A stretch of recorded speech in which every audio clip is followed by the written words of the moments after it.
جب مجھے اپنے دل میں یاد کرتا میں بھی اسے اپنے دل میں یاد کرتا ہوں. جب میرا بندہ کسی محفل میں میرا ذکر کرتا ہے میں اس سے کہیں بہتر محفل میں اس کا ذکر کرتا ہوں. اللہ کی محفل تو ملائے اعلیٰ کی ہے، ملائکہ مقربین کی ہے. بہرحال اللہ کو تم اپنے دل میں مستحضر رکھو، اللہ تعالیٰ تمہیں بھی یاد رکھے گا. دوبارہ فرمایا احفظ اللہ تجدہ امامک تجاہک، اللہ کو یاد رکھو تو اپنے سامنے موجود پاؤ گے. جب چاہو دعا کرو تو احفظ اللہ تجدہ امامک یا تجاہک، اپنے سامنے موجود پاؤ گے. اذا سألت فاسأل اللہ، اب آ گیا وہ مرکزی مضمون. دیکھو جب مانگو اللہ سے مانگو، غیر اللہ کے سامنے ہاتھ دراز کرو ہی مت. ایک حدیث میں آتا یعنی حرام نہیں ہے، دنیاوی قواعد اصول قوانین کے تحت کسی سے مدد چاہنا، کوئی سوال کرنا حرام نہیں ہے. آپ سوال کریں، مدد لیں، اسی پر دنیا قائم ہے، ایک دوسرے کے ساتھ تعاون کے ساتھ. لیکن اونچا مقام کیا ہے؟ کسی سے سوال مت کرو سوائے اللہ. یہاں تک کہ جوتے باندھنے کا تسمہ تمہیں درکار ہے تو بھی کسی سے مت مانگو، اللہ سے مانگو. کیا پتہ اللہ کس کے دل میں ڈال دے اور وہ آ کے تمہیں تسمہ پیش کر دے. ہوتا ہے ایسا، بسا اوقات ہوتا ہے. جو اللہ کے ساتھ لو لگا کر رکھنے والے ہیں ان کے تو ایسے واقعات ہوتے ہیں کہ دل میں ایک بات آئی اور اس کے بعد وہی بات جو ہے وہ کوئی شخص آ گیا اور اس نے وہ بات پوری کر دی. کیونکہ لوگوں کے دل جو ہے وہ تو اللہ کے دو انگلیوں کے مابین جو چاہتا پھر دیتا ہے. کیا پتہ اللہ کسی فرشتے کو انسانی شکل میں بھیج دے. آتا ہے فرشتہ، آتا ہے انسانی شکل میں، آتا ہے آپ کی تکلیف کو رفع کر دے، آپ کی ضرورت کو پورا کر دے. اسی سے مانگو، کسی اور سے مانگو. یہ ہے توحید کا لب لباب. یوں سمجھیے اسلام کی جڑ کیا ہے؟ ایمان. اسلام کا جو خارجی نظام عمل ہے، انفرادی اعمال ہو اجتماعی ہو، ان سب کی روح رواں کیا ہے؟ ایمان. ٹھیک، ایک بات ہو گئی. ایمان کا خلاصہ لب لباب کیا ہے؟ ایمان باللہ. جیسے ایمان بالآخرہ بھی ہے، ایمان بالملائکہ ہے، ایمان بالانبیاء ہے، ایمان بالرسل ہے، ایمان بالکتب ہے، ایمان بالقدر ہے. لیکن اصل ایمان، اسی لیے ایمان مجمل میں آپ کو معلوم ہے کسی اور چیز کا ذکر نہیں. آمنت باللہ کما ہوا باسمائہ وصفاتہ وقبلت جمیع احکامہ اقرار باللسان وتصدیق بالقلب. یہ ایمان مجمل ہے. اجمالی طور پر ایمان اس کا نام ہے. ہاں مفصل تفصیلی طور پر آمنت باللہ وملائکتہ وکتبہ ورسلہ والیوم الآخر والقدر خیرہ وشرہ من اللہ تعالی. تو اسلام کی جڑ ایمان، اور اسلام کا سارا جو نظام عمل ہے، چاہے انفرادی اعمال ہو چاہے اجتماعی، ان سب کی روح رواں ایمان. اور ایمان کا خلاصہ ایمان باللہ. اور ایمان باللہ کا اصل حاصل وہ ہے جو اس حدیث میں آ رہا. اس کے دو ہیں تقاضے. عبادت صرف اسی کی، استعانت صرف اسی سے. اس لیے میں نے سورہ فاتحہ کا تذکرہ شروع میں کیا. یہ عبادت کا جوہر ہے، عبادت کا جو ہے یہ ایمان کا حاصل. عبادت صرف اس کی ہے اور استعانت صرف اس سے. استعانت ہی میں سوال بھی آ گیا. یہ بھی مدد ہے. آپ کسی سے کچھ مدد مالی چاہ رہے ہیں یا کوئی اور مدد چاہتے ہیں، کسی کام میں مدد چاہتے ہیں، جیسے میں نے کہا تھا کسی سفارش کرانا چاہتے ہیں، یہ بھی مدد ہے. وَإِذَا اسْتَعَنْتَ فَاسْتَعِنْ بِاللَّهِ. اور جب مدد مانگو صرف اللہ سے مانگو. اور وہ سارے الفاظ یاد کر لیے. استدعاء، استعانت، استغاثہ. یہ جو غوث اعظم سے استغاثہ کیا جاتا ہے تو شرک ہے. استغاثہ اللہ سے، دعائی اللہ کی. اس اعتبار سے استمداد، استعانت، استدعاء، استغاثہ یہ سب اللہ سے، صرف اللہ سے. عبادت صرف اللہ، ایاک نعبد، اور استعانت صرف اللہ سے. مانگو صرف اللہ سے، جب مدد طلب کرو صرف اللہ سے، اور جان لو اگر تمام لوگ جمع ہو کر تمہیں کوئی فائدہ پہنچانا چاہے نہیں پہنچا سکتے، الا بشیء قد كتب اللہ لك وان اجتمعوا على ان يضروك بشیء لم يضروك الا بشیء قد كتب اللہ علیک، اگر سب مل کر چاہے تمہیں کوئی نقصان پہنچا دے نہیں پہنچا سکتے مگر وہی کچھ جو اللہ نے تمہارے لیے لکھ دیا۔ اب بتائیے خوف کی جڑ کٹ جائے گی کہ نہیں؟ یہ جو ایمان جو ہے یہ خوف اور حزن دونوں سے نجات دلانے والی بات ہے۔ جو حقیقی مومن ہے وہ اللہ کا ولی ہے، حقیقی مومن وہ اللہ کا ولی ہے، اور الا ان اولیاء اللہ لا خوف علیہم ولا هم يحزنون۔ یہ اولیاء اللہ کو علیحدہ مخلوق نہیں ہے، کوئی ان کے سر پہ سینگ نہیں ہوتے، انسان ہی ہوتے ہیں، لیکن حقیقی معنی میں مومن ان اعتبارات سے جو آج ہم پڑھ رہے ہیں ایمان اس درجے کا پہنچ گیا تو اللہ کا ولی ہے۔ ان لوگوں کے لیے خوف کس بات کا ہوگا؟ کس سے خوف کروں؟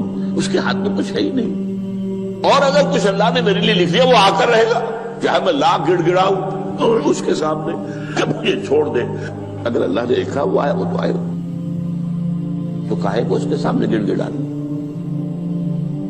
کاہے کو جبرسائی کرنا اس کے سامنے، اور کسی کے ہاتھ میں کچھ ہے ہی نہیں، میرا خیر ہے ہی نہیں، کاہے کو خوشامد کرو اس کی۔ اور سنیے، رفعت الاقلام، دیکھو نوجوان قلمیں اٹھا لی گئی ہیں، وجفت الصحف، اور جو رجسٹر ہیں صحیفے ان کی سیاہی خشک ہو چکی ہے۔ یہ ہے وہ اللہ کا علم، اس میں ہر شے لکھ دی گئی ہے، اس کی قلم اٹھا لیے گئے۔ جیسے آپ کو معلوم ہے امتحان ہوتا تھا، 3 گھنٹے ختم ہو گئے، اسٹاپ رائٹنگ، بس اب قلم رک جانا چاہیے۔ وہ قلم تو تقدیر کا کاتب جو ہے وہ قلم اس کا اب اٹھا لیا گیا، اور جو صحیفے جن پر کے لکھا گیا وہ خشک بھی ہو گئے۔ یہ تو روایت ہے جو امام ترمذی نے جس کو روایت کیا، یہ متن ان کا ہے جو ہم نے پڑھا ابھی، اور ان کا قول یہ ہے کہ یہ حدیث حسن صحیح ہے، لیکن یہی روایت اور انہی راوی سے عبداللہ ابن عباس سے رضی اللہ تعالیٰ عنہما اور بھی محدثین نے کی ہے، تو اس میں سے ایک اور متن جو ہے وہ یہاں پر امام نووی نے دے دیا ہے۔ احفظ اللہ تجدہ امامک، یہ تو پہلا وہ ٹکڑا تھا، وقت تو جاہک تھا، یہاں امامک ہے، امام مطلب ایک ہی ہے، اپنے سامنے پاؤ گے۔ اللہ کی حفاظت کرو، اللہ کو دل میں، اللہ کی یاد کو محفوظ رکھو، گویا کہ اللہ کو مستحضر رکھو۔ ذکر اللہ کے معنی کیا ہے؟ استحضار اللہ فی القلب، یہ ذکر اللہ ہے۔ جنہیں ہم ذکر سمجھ بیٹھے ہیں وہ ذکر کے ذریعے ہے۔ اقیم الصلاۃ لذکری، نماز قائم کرو میری یاد کے لیے، نماز ذریعہ ہے یاد کا۔ یہ علیحدہ بات ہے کہ آپ نے 17 رکعتیں بھی پڑھ لی ہو عشاء کی اور یاد آپ کو آئی ہی نہیں کوئی، آپ تو ایک میکینیکل انداز میں جو ہے وہ اٹھک بیٹھک کر رہے ہیں اور آپ کی زبان سے کچھ نکل رہا ہے، تو اس کا آپ کے شعور سے، دل کی گہرائی سے کوئی رابطہ ہے ہی نہیں، وہ ذکر تو نہیں ہوا۔ ہاں نماز فرض تھی وہ ادا ہو گئی، آپ کی ایک فرض ادا ہو گئی۔ تو جنہیں ہم نے ذکر سمجھا وہ ذرائع ذکر ہے، اللہ اللہ سبحان اللہ سبحان اللہ زبان سے، یہ تاکہ اس کے نتیجے میں وہ ذکر حاصل ہو جائے۔ استحضار اللہ فی القلب، ذکر کے معنی ہے استحضار اللہ فی القلب۔ تعرف الی اللہ فی الرخاء، اور دیکھو کشادگی کے وقت میں تم اللہ کو یاد رکھو، اللہ کی طرف رجوع کیے رہو، بھول نہ جاؤ۔ وہ نہ ہو جو کبھی کہا تھا، بہادر شاہ ظفر کے اشعار میں سے بہت دور کا شعر ہے، ظفر آدمی اس کو نہ جانیے چاہے کتنا ہی ہو فارم زکا، جسے عیش میں یاد خدا نہ رہی، جسے تیش میں خوف خدا نہ رہا۔ وہ ہے کشادگی کی حالت میں، جبکہ تمہارے لیے کشادگی ہے، اللہ کی طرف رجوع کیے رکھو۔ یعرف کا فی الشدہ، تو اللہ اپنی توجہ تم پر رکھے گا شدت کے وقت میں، تمہیں کوئی تکلیف ہے اس تکلیف کو تم پر آسان کر دے گا۔ تکلیف تو آنی ہے، لکھی ہوئی ہے، وہ تو آئے گی، لیکن یہ کہ اللہ تعالیٰ اس کی شدت کو، ایک ہی چیز ہے جس کو ایک انسان بہت شدت کے ساتھ محسوس کر رہا ہے، دوسرا آدمی اتنا نہیں محسوس کر رہا ہے، احساس کا معاملہ ہوگا نا۔ وہ تو اصل میں اگر انسان کی نرز کٹی ہوئی ہے تو احساس ہوگا ہی نہیں، سر سے ہی نہیں ہوگا۔ تو اس اعتبار سے اللہ تعالیٰ تمہارے لیے وہ شدت کی کمی کر دے گا۔ وَاعْلَمْ أَنَّمَا أَخْطَأَكَ لَمْ يَكُنْ لِيُصِيبَكَ، اور جان لو جو چیز تم سے چھوٹ گئی ہے، رہ گئی ہے، وہ ہرگز تمہیں ملنے والی نہیں تھی۔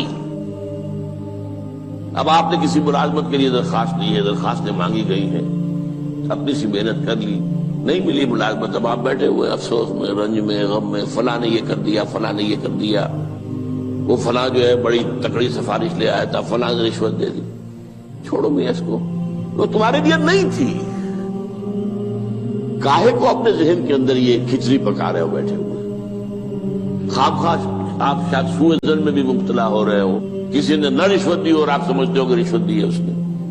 یہ ساری چیزیں جو ساری سیئات، ان کی جڑ کٹ جائے گی۔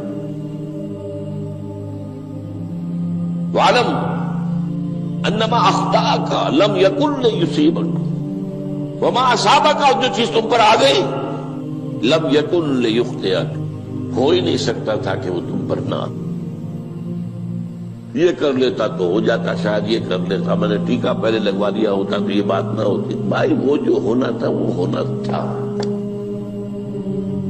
اب یہ وہ چیز ہے جس سے انسان میں کیفیت پیدا ہوتی، تسلیم و رضا۔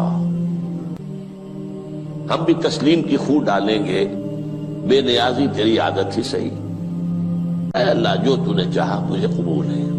اسی لیے میں نے آپ کو آیتیں سنائی سورہ تغابن کی، ما اصاب من مصیبت الا باذن اللہ، کوئی مصیبت نہیں آتی مگر اللہ کے اذن سے۔ وَمَن یؤمن باللہ یہدی قلبہ، جو اللہ پر ایمان رکھتا ہو اللہ اس کے دل کو ہدایت دے دیتا ہے۔ ہدایت کس بات کی؟ تسلیم و رضا۔ سر دوستاں سلامت کے تو خنجر آزمائی، نہ شبد نصیب دشمن کے شبد ہلاکت دیگر۔ اے اللہ تیری طرف سے ہے، مجھے قبول ہے، اور بظاہر مجھے تکلیف ہو رہی ہے لیکن یقیناً اس میں میرا کوئی خیر ہے۔ بیدک الخیر، تیرے ہاتھ میں تو خیر ہی خیر ہے، جو بھی تیری طرف سے آئے۔ سر تسلیم خم ہے جو مزاج یاد میں، اور یہ مضمون جو ہے زیادہ بڑے پیمانے پر سورہ حدید میں آیا ہے۔ ما اصاب من مصیبت فی الارض ولا فی انفسکم الا فی کتاب من قبل ان نبرأہا، کوئی مصیبت نہیں آتی نہ تمہاری جانوں میں نہ زمین میں، زمین میں زلزلہ آ جانا، سیلاب آ جانا، کچھ اور زمین کا دھنس جانا، یا یہ ہے کہ تمہاری جانوں میں کوئی بخار ہو گیا، کوئی اور تکلیف ہو گئی، اچانک معلوم ہوا کہ انسان جو کینسر ہے، اور کینسر بھی اب 3rd سٹیج کو پہنچ چکا ہے، لیکن جو بھی آیا ہے وہ اللہ کے علم کی کتاب میں پہلے سے لکھا ہوا ہے۔ فی کتاب من قبل ان نبرأہا، یہ کتاب میں درج ہے اس سے پہلے کہ ہم اسے ظاہر کریں۔ اس کا نتیجہ کیا نکلنا ہے؟